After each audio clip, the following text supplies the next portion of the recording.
Անցյալը հետ բերելու ամենահեշտ ճանապարհը ներկայից փախչելը կամ գոնե այն վերարտադրելն է։ Հնաոճ կահույք, նոստալգիկ բույրեր, մոռացված հուշեր, աշխարհ, որը հուսահատորեն ձգտում է վերադառնալ անցյալ։ Այդպես բացվում է անցյալի կլինիկան, որտեղ Ալցհեյմերով մարդկանց բուժում են յուրօրինակ մեթոդով։ Շենքի ամեն մի հարկը անցյալի տասնամյակներից մեկն է։ Դարաշրջանի վերարտադրումն ու ժամանակը հետ բերելու փորձերը դառնում են վարակիչ։ Կլինիկա դիմում են նույնիսկ առողջ մարդիկ առօրյայից ու իրականությունից թաքնվելու հույսով։ Սուր, հուզիչ ու տրագիկոմիկ պատում ժամանակավոր ապաստանի մասին, որը մենք փնտրում ենք անցյալում, երբ ներկան չի ենթարկվում մեզ։ Նյումեգը ներկայացնում է եվրոպական ժամանակակից գրականության ամենաարտասովոր գրողի, տարվա լավագույն վեպ հռչակված տրտմության ֆիզիկայի հեղինակի նոր վեպը։ Ես սկսեցի գրել այս վեպը 2016-ին, երբ տեսա, որ ապագան սկսում է անհետանալ։ Ինձ թվում էր, որ ժամանակի մեխանիզմում ինչ-որ բան խափանվել է։ Երբ ապագան անորոշ է, շարժվելու միակ ուղղությունը դառնում է անցյալը։ Անցյալը կարող է թակարդ լինել, որովհետև ոչ ոք չի կարող ապրել անցյալում։ Խորաթափանց փիլիսոփայական մեծ կտավի պատմություն, որն արժանացել է Բուկեր գրական մրցանակի։ Գեորգի Գոսպոդինով, ժամանակի ապաստարան, գրքի գլխավոր գործընկեր Եվրոստան 8։ Դիտեցինք սիրելի հեռուստադիտողներ, բավականին հետաքրքիր գրքի մասին ենք խոսելու, շատ բովանդակալից նյութ է այսօր մեզ սպասվում, մեր հյուրերն էլ արդեն նոր գրքի մասին ենք խոսելու, բուլղարացի Գեորգի Գասպադինովի ժամանակի ապաստարան գրքի տրեյլերը դիտեցինք, որի մասին նաև խոսելու ենք արդեն մեր հյուրերին։ Այո, ես սիրով ներկայացնեմ մեր հյուրերին, մենք գրքի մասին զրուցելու ենք թարգմանչի Գոհար Աբովյանի հետ, բարի առավոտ, եւ Նյումեգ հրատարակչության Signature գրականագումբի անդամ Book blogger Տաթևիկ Գյուլմիսարյանի հետ։ Ողջույն։ Շատ շնորհակալ ենք հյուրընկալվելու համար։ Իրոք որ շատ հետաքրքիր գրքի մասին ենք զրուցելու, եթե ժանրային սահմանափակումները մի կողմ դնենք։ Ինչի մասին է գիրքը։ Գիրքը հենց ստեղծագործության ամենասկզբում հեղինակը նշում է, որ թեման հիշողությունն է։ Անցյալի մասին է, անցյալ վերադարձի մասին է, արդյոք արժի վերադառնալ անցյալ, թե չարժի վերադառնալ անցյալ, եւ անցյալը ինչ դեր է խաղում մեր ինքնության վրա, ինչ դեր է խաղում ընդհանրապես մեր կյանքում։ Մենք կարող ենք ասել, որ սա փիլիսոփայական տեքստ է, վերադարձ դեպի հիշողություններ, մելանխոլիկ էս է, որն է օրինակ ձեզ թարգմանության ամբողջ ընթացքում, որ ժանրն է, ոչ թե ժանրը, այլ այս դեպքում ինչպիսի բառով դուք կբնութագրեք գիրքը, եթե կհամաձայնեմ, որ փիլիսոփայական մտորումների մասին է, իհարկե կան ներսում էսեական տարրեր, քաղաքական այլաբանություն էլ կա, տարբեր ժանրեր կարող են գտնել դրա մեջ, բայց հիմնականում փիլիսոփայական մտորումներ եմ ես այն ընկալում որպես։ Ըստ հեղինակի, որտեղ է այն սահմանը, երբ անցյալը հիշում ենք եւ անցյալով ենք ապրում, քանի որ շեշտադրումը նաև դրված էր անցյալի վրա։ Գիտեք, հեղինակը սովորաբար իր ստեղծագործություններում վերջնագրերով չի խոսում։ Միանշանակ իմանալ ու նշել իր կարծիքը, պարզապես առիթ է տալիս ինքը մտածելու այդ թեմայի շուրջ։ Ես անձամբ ծանոթանալով իհարկե շատ խորը գրքի հետ կարող եմ ասել իմ տեսակետը այդ հարցի վերաբերյալ, անցյալը շատ կարևոր է։ Շատ կարևոր է, բայց ոչ այնքան, որ վերադառնանք անցյալ, որովհետև անցյալ վերադառնալով այնտեղ ապրելով, իսկ հենց գրքի մեջ այդպես է սկսվում։ Ստեղծվում է անցյալի կլինիկա, որտեղ յուրաքանչյուր հարկում մի տասնամյակ է նախորդ դարի ու յուրաքանչյուր մարդ ընտրում է իր հարազատ տասնամյակը, որտեղ ցանկանում է վերադառնալ։ Բայց դա էլ լուծում չէ։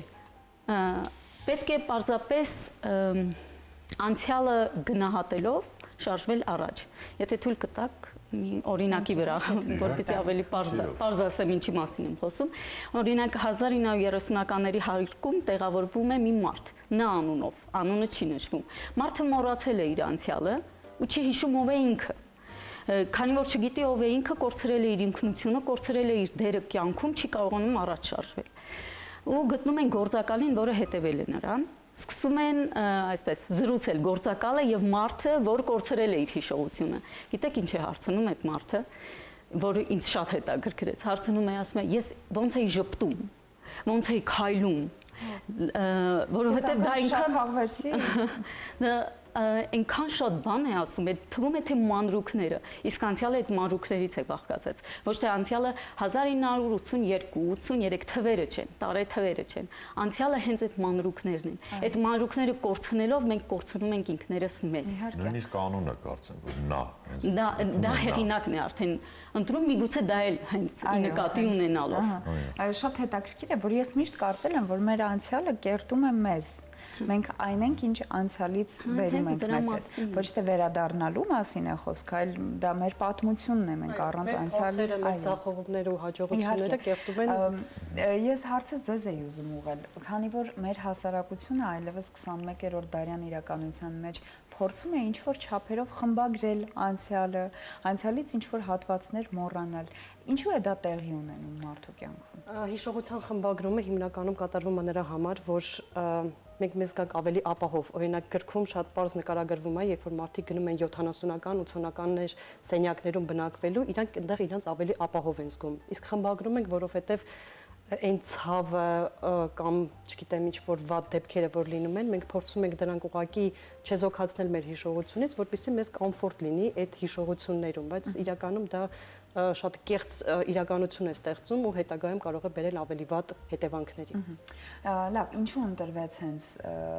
այս ստեղծագործությունը։ Նախ եւ առաջ Գեորգի Գոսպոդինովը Բուլղարիայի ամենահայտնի գրողն է։ Երկրորդ այս ստեղծագործությունը ստացել է International Booker Prize առաջի մրցանակ։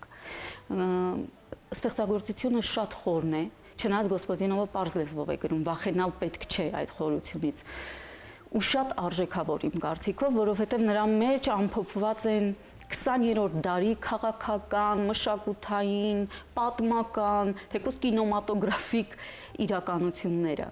Շատ բովանդակալից է ու թեկուզ նյութերի առումով շատ արժեքավոր է։ Էլ չխոսեմ իր խորությամբ։ Շատ հետաքրքիր է, դուք նշեցիք, որ անցյալի մասին է խոսքը, շատ հարցեր են բարձրացվում այս գրքի միջոցով, արդյոք հարցերի պատասխաններն էլ ընթերցողը կգտնի։ Յուրաքանչյուր ոք յուրովի կգտնի։ Շատ հակիրճ է, բայց շատ հագեցնող պատասխաններ է դեպքում։ Ասենք, որ Նյումեգը հրատարակել նաև Գոսպոդինովի տրտմության ֆիզիկա գիրքը, ես առաջարկում եմ հիմա դիտենք հեղինակի ուղերձը հայ ընթերցողներին եւ շարունակենք մեր հետաքրքիր զրույցը։ Armenian friends and readers. My name is Georgi Gospodinov. Իմ սիրելի հայ ընկերներ եւ ընթերցողներ, ես Գեորգի Գոսպոդինովն եմ։ Ժամանակի ապաստարան վեպն ընտրության, անցյալի եւ նոստալգիան որպես զենք կիրառելու մասին է։ Այն պատմում է, որ պոպուլիստներն ու բռնապետերը մեզ հեշտությամբ վաճառում են անցյալի հագուստով ապագան, կամ հակառակը, փորձում են անցյալը մատուցել որպես ապագա։ Շնորհակալ եմ իմ հրատարակչությանը, Նյումեգին։ Ես իսկապես շատ կցանկանայի այսօր լինել ձեզ հետ եւ հուսով եմ, որ շուտով կհանդիպենք ու միասին կքննարկենք այս վեպը։ Իսկ առայժմ անչափ ողջավորված եմ, որ կարդալու եք գիրքը եւ անհամբեր սպասում եմ ձեր արձագանքներին։ Ու այո, ես հավատում եմ, որ բևեռացումներով ու պատերազմներով լի այս աշխարհում գիրք կարդալն իսկական հրաշք է։ Գիրք կարդալը դիմադրության ձև է։ Գրականությունն ու պատմություններ պատմելը դեռ կարող են ձևավորել այդ դիմադրությունը, կարող են արտնացնել կարեկցանք, ինչը չափազանց կարևոր եւ յուրօրինակ հակաթույն է քարոզչության դեմ։ Այնպես որ հուսով եմ նախ կհանդիպենք այս գրքի էջերում, իսկ հետո կհանդիպենք նաեւ դեմ առ դեմ։ After that we will meet face to face. Thank you.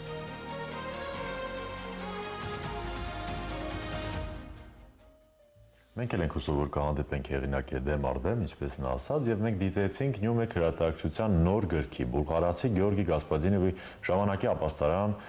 գրքի թրեյլերը։ Այո, գրքի մասին մենք զրուցում ենք թարգմանչի Գոհար Աբովյանին եւ Նյումեգ հրատարակչության Signature գրական ակումբի անդամ, book blogger Տաթևիկ Գյուլմիսարյանի հետ։ Շատ հետաքրքիր զրույց է շարունակենք։ Մենք էլի 21-րդ դարին անդրադառնալու 21-րդ դարի ընթացքում շատ ականատես ենք լինում այս վերջին շրջանում հետ դեպի 80-ականներ, 90-ականներ, 2000-ականներ, դուք ինչ եք կարծում, դա ուղղակի շատ առողջ շրջապտույտ է, որը պիտի տեղի ունենա, թե մարդիկ ամեն դեպքում կարճած են իրենց անցյալից եւ այնտեղից ինչ որ չլուծված խնդիրներ ունեն, որոնք ուզում են դուրս բերել, ո՞րն է այս ֆենոմենը։ Եթե նայենք մշակույթի ու արվեստի կողմից, ինքը ունի 20-30 տարվա ցիկլի շրջապտույտ, այսինքն դա նորմալ է, որ 20-30 տարի հետո շատ բաներ վերադառնում են, հա, մոդան, կինոն, երաժշտությունը եւ այլն։ Բայց եթե նայենք մարդկային կամ հասարակության կողմից, դա նորից գալիս է նույն թեմային, որ մարդիկ այնտեղ ավելի ապահով են զգում, որտեղ իրականությունը, ներկան ու ապագան շատ անորոշ է։ Մարդիկ վստահ չեն, վաղը ինչ կլինի, հաջորդ օրը ինչ կլինի, իսկ անցյալում մենք պարզ հստակ գիտենք, այդ օրը կոնկրետ այդ ժամին ինչ է տեղի ունեցել ու մեզ ավելի հանգիստ ենք զգում ու նաև հենց կլինիկայում, որտեղ Ալցգեյմերով հիվանդներն են տեղավորվում, իրանց մոտ հենց այդ ապահովությունն է հիշողության, որ իրանք հստակ գիտեն այդ օրվա ամբողջ կառուցվածքը։ Գիտեք, ներողություն, հիվանդության հետ կապված հետաքրքիր բան է, որ նույնիսկ մարդիկ, որոնք որ կարող են ներկան չհիշել, բայց օրինակ անցյալ նույնիսկ մանկությունը լինել շատ պարզ հիշողության մեջ տպված, դաջված լինի, բայց ըստ ձեզ, եթե Հայաստանում բացվեր ժամանակի ապաստարան, որ տասնամյակի մեջ կլինեին այդ սենյակում ամենաշատ այցելուները որտեղ կլինեին, որ տասնամյակի մեջ։ Ավագ սերունդը ինձ թվում է 80-ականների սկիզբ կգնար, որովհետև այն ժամանակ ավելի սենց ազատ մթնոլորտ էր տիրում միգուցե երկրում, իսկ մեր սերունդը ավելի երիտասարդը կգնա 90-ականների վերջ եւ 2000-ականների սկիզբ, քանի որ մենք տեսնում ենք քաղաքի զարգացումը, անկախությունն ենք տեսնում ու ինձ թվում է ավագ սերունդը կտրի 80-ականները, ավելի գերակշռական։ Միանշանակ համաձայն եմ, յուրաքանչյուրը ընտրելու է իր երիտասարդ ժամանակները, իր մանկությունը ու կախված նրանից, թե սոցիոլոգիական հարցումների ըստ որ սերունդն է ավելի շատ, ըստ այդմ կտեղափոխվենք այդ տասնամյակ ու հենց այդտեղ կսկսվի խնդիրը, որովհետև 2000-ականներին ծնվածները չեն ուզենա գնալ այնտեղ։ Լիլիթ, ըստ քեզ։ Չգիտեմ, ես դեռ ինձ այստեղ լավ երևի ես դեռ կմնամ այստեղ, հետո մի փոքր տարիներ անց նորից այդ հարցը ինձ կտաս, ես երևի ավելի հստակ պատասխանեմ։ Լավ, շատ հետաքրքիր է օրինակ ձեզ համար Տաթև կա մի դետալ, միտք, որը դուք գիրքը փակելուց հետո հստակ հիշել եք, դաջվել է ձեր ուղեղում։ Երևի հենց հեղինակի միտքը կմեջ բերեմ, որտեղ ասվում է անցյալը անվերջ չէ ու ինքն էլ սովորություն ունի ավարտվելու։ Այսինքն մեզ թվում է, որ անցյալում մենք կարող ենք ինչ-որ անհատակ հոր է դա ու մենք անընդհատ կարող ենք այդտեղ մտնել, վերհիշել, բայց փաստացի կարելի ասել, որ եթե մենք դեպի ապագան չենք գնում, այդ անցյալն էլ խցանվում է ու մենք ոչ ապագան ունենք, ոչ անցյալ ունենք։ Պետք է գնահատել պարզապես այս վարկյանը ներկան։ Իսկ դուք ինչ կնշեք, ինչ միտքի։ Այնքան շատ են, գիտեք,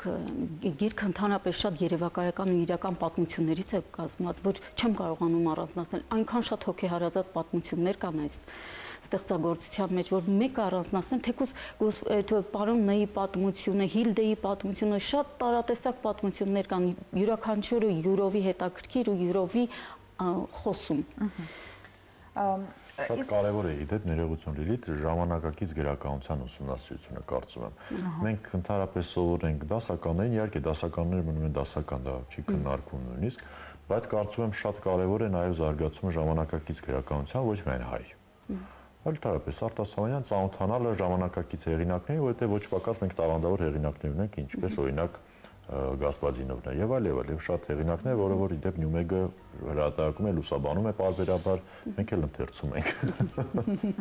Ժամանակակից գրականության հիմքը ամեն դեպքում մնում է դասականը։ Իհարկե, նույն Գասպազինովի գիրքն է, որ ընթերցեք, այնտեղ Մարկեսին էլ կհանդիպեք, Բորխեսին էլ կհանդիպեք, դրա համար այդ բազան շատ կարևոր է։ Առասպելներից սկսած ամեն ինչ կա, ամեն ինչ։ Գոհար, շատ հետաքրքիր է թարգմանության ընթացքում ինչպեսի խոչընդոտների բախվեցիք լեզվամտածողության հետ կապված օրինակ։ Նախ եւ առաջ ասեմ, յուրաքանչյուր ստեղծագործություն թարգմանելիս բարդ է հենց շնչառությունը ստեղծագործության տալը, երաժշտությունը տալը, բայց այստեղ մի հետաքրքիր բան կա այս գրքի մեջ, գրքի հենց սկզբում Գոսպոդինովը հուշում է երաժշտությունը, ասում է ավելի շատ թեման հիշողությունն է, երաժշտությունը սարաբանդա, բայց նախընտրելի է Հենդել, քան Բախ, ու միացնում ենք Հենդելի սարաբանդան, գոնե սկզբի համար դա է։ Ու զգում ենք ստեղծագործության ռիթմը։ Իսկ ընդհանրապես բացի այդ ընդհանուր բարդություններից Գոսպոդինովի դեպքում նաև դետալների բարդություն կա։ Օրինակ, Բուլղարիայում տարազները ներկայացնելիս տարբեր շրջան, տարբեր տարազներ ունի, այդ յուրաքանչյուր տարազ իր դետալներն ունի։ Բավականին բարդ եմ թարգմանել։ Իսկ դուք Ինչպես որոշեցիք, որ հենց այս գիրքը պիտի լինի, ինչ քննարկումներ եւ համաձայնեցումներ են եղել հենց այս գրքի շուրջ։ Քննարկումներ դեռ չենք հասցրել անենք մեր գրքային ակումբում, սա ոնց որ առաջին ընթերցողն է եղել այս գիրքը, որտեղ տպագրված չէր, բայց շատ տպավորված էի գրքով, ընդհանրապես տեղյակ չէի, թե ինչի մասին է լինելու։ Հեղինակի առաջի գիրքն էր, որ կարդում էի, ֆիզիկայի տրտմության ֆիզիկան չէի ընթերցել, ու հենց առաջին էջերից միանգամից կլանվում ես պատմության մեջ, որտեղ սկիզբը շատ հետաքրքիր է հեղինակը սկսում, մեկ այլ գրքից մեջբերում անում, որ Երկիր մոլորակը ստեղծվեց հոկտեմբերի 23-ին շաբաթ օրը մոտավորապես երեկոյան ժամը 6-ին, ուտեղից արդեն սկսում է հետաքրքրությունը, թե ինչի հենց այդ օրը, ինչի հենց այդ ժամը, ու այդտեղից արդեն սենց հոսքով գնում ես գրքով։ Դա թե մենք պատկերացում ունենք մի փոքր ինչ է նշանակում book blogger, բայց եւ մեր հանդիսատեսի հեռուստադիտողի համար խնդրում եմ ավելի պատկերավոր բացատրեք ինչ է կատարվում ձեր էջում, ինչեր եք այդտեղ բացահայտում, ինչպես եք շփվում այո ձեր հետևորդների հետ։ Հիմնականում լուսաբանում եմ այն գրքերը, որոնք կարդացել եմ ու շատ խորը էմոցիաներ, տպավորություններ են ինձ մոտ թողել։ Կիսվում եմ գրքային նորություններով, մի փոքր առօրյայից էլ կարող եմ կիսվել, օգնում եմ գտնել իրանց ժանրերը կամ եթե դեռահաս են ինչից սկսել, հայերեն, ռուսերեն, տարբեր գրքեր։ Գրքային ակումբը, գրքային համայնքը շատ մեծ է իրականում, եթե Instagram-ում նայեք, լավ մեծ գրքային համայնք ունենք ու շատ ուրախանում եմ, երբ տեսնում եմ, որ դեռահասները արդեն մտնում են այդ գրքային համայնքի մեջ, որտեղ հիմա շատ այո, անցուդարձի մեջ շատ ուրախանում եմ, որ 11-12 տարեկանից սկսած երեխաները հարցնում են ինչ կարող եմ կարդալ կամ ընդհակառակը ճշտում են, արժի այս գիրքը այս պահին կարդալ, թե ոչ։ Իրականում դուք ավտոմատ իմ մյուս հարցին պատասխանեցիք, որովհետև ուզում էի հարցնել, արդյոք լավ կոնտենտը, խելացի կոնտենտը ունի իր հետևից բանակ, որը գալիս է, որովհետև մենք հիմնականում բախվում ենք գեղեցիկ նկարած կոնտենտի չտարածմանը, այլ աղբի տարածմանը։ Այս դեպքում դուք ունեք բողոքներ։ Եթե գրքային տեսանկյունից նայեմ, չէ։ Հենց գրքայինին։ Հա, գրքայինը չէ, գրքային կոնտենտը շատ անկեղծ է։ Դու չես կարող ուղղակի կեղծես քո տպավորությունները, չես կարող գրքի մասին լավ դրական բան ասել, երբ չես հասկացել կամ պարզապես չես հավանել այդ գիրքը, որովհետև վստահ եմ, ով նայի, միանգամից կհասկանա, որ այդ գիրքը կամ չի կպել այդ մարդու սրտին կամ պարզապես չի հավանել։ Իսկ օրինակ կան գրքեր, որոնք չեք հավանում, բայց միևնույն է խոսում եք դրանց։ Խոսում եմ, բայց նշում եմ, որ իմ ժանրը չէր կամ այո, բացասական դրական կողմերը, այսինքն թողնում եմ ամեն դեպքում որոշումը հետևորդին, որովհետև ես չեմ կարող թելադրել ցանկացած մարդ ինչ կարդա կամ չկարդա։ Շատ ուրախալի է իդեպ դուք նշեցիք, որ 11-12 տարեկան հասակից արդեն երեխաներ հետաքրքրվում են գրականությամբ գրքերով, որտեղ այս սոցիալական ցանցերի աշխարհում որտեղ որ գրեթե ամեն ինչ կա, բոլոր մենք ունենք եւ ինֆորմացիոն դարը եւ ընդհանրապես կարծում եմ ամեն ինչ կարելի է այստեղով հեռախոսով այսինքն գտնել, բայց գիրքը գրականությունը մեկ այլ մտածողություն է տալիս, մեկ այլ միտք են տալիս, զարգացում են տալիս, նույնիսկ գիտականորեն ապացուցված թե ուղեղի համար ինչքան բավականին ուրիշ աշխատանք է, թեկուզ այսպես կարդալը եւ արդեն գիրքը հենց բուն։ Բայց շնորհակալ ենք ձեր գործունեության համար, շնորհակալ ենք ձեր հրատարակչության համար, շնորհակալ ենք ուղղակի կրկին անգամ լուսաբանելու եւս մեկ շատ հետաքրքիր գրքի համար։ Որպես ամփոփում, ես բացի